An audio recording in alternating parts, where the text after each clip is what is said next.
I remember walking across this yard on what seemed to be a random day, my head down, lost in my own world of issues, like many of you do daily. I'm almost at the center of the yard. I raised my head and Muhammad Ali was walking towards me. Time seemed to slow down as his eyes locked on mine and opened wide. He's raised his fist into a quintessential guard. I was game to play along with him, to act as if I was a worthy opponent. What an honor to be challenged by the GOAT, the greatest of all time, for a brief moment.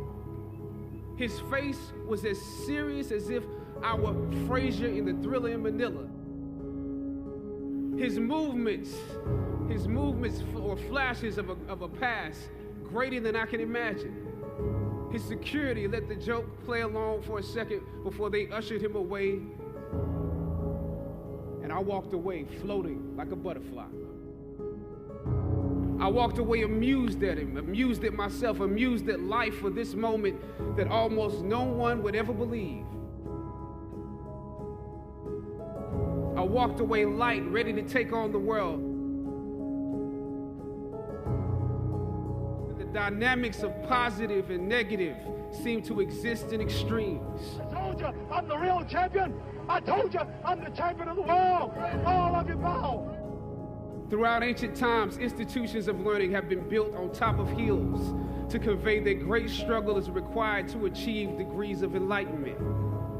Each of you had your own unique difficulties with the hill. You know, sometimes your grades don't give a real indication of what your greatness might be.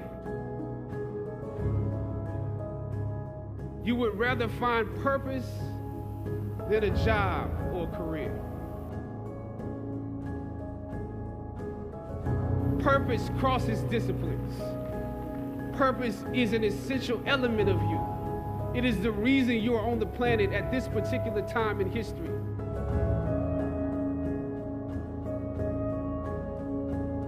Your very existence is wrapped up in the things you are here to fulfill.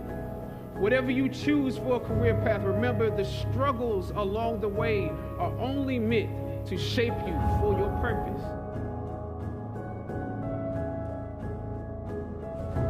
Or some of you went through something traumatic. You made it to the top of the hill, but not without scars and bruises. When completing a long climb, one first experiences dizziness, disorientation, and shortness of breath due to the high altitude. But once you become accustomed to the climb, your mind opens up to the tranquility of the triumph.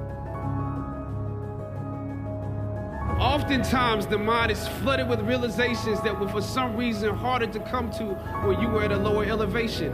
At this moment, most of you need some realizations because right now you have some big decisions to make. I don't know what your future is, but if you are willing to take the harder way, the more complicated one, the one with more failures at first than successes, the one that has ultimately proven to have more meaning, more victory, more glory. As is often the case, those that follow most often enjoy the results of the progress you gain.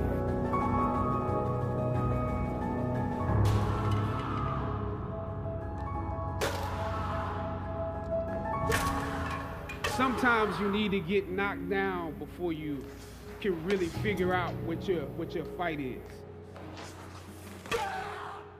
Everything that you fought for was not for yourself.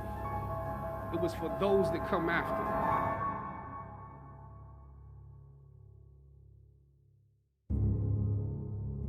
Finally, I thought of Ali in the middle of the yard. In his elder years, drawing from his victories and his losses. At that moment, I realized something new about the greatness of Ali and how he carried his crown. I realized that he was transferring something to me on that day. He was transferring the spirit of the fighter in me. He was transferring the spirit of the fighter to me. He was transferring the spirit of the fighter to me.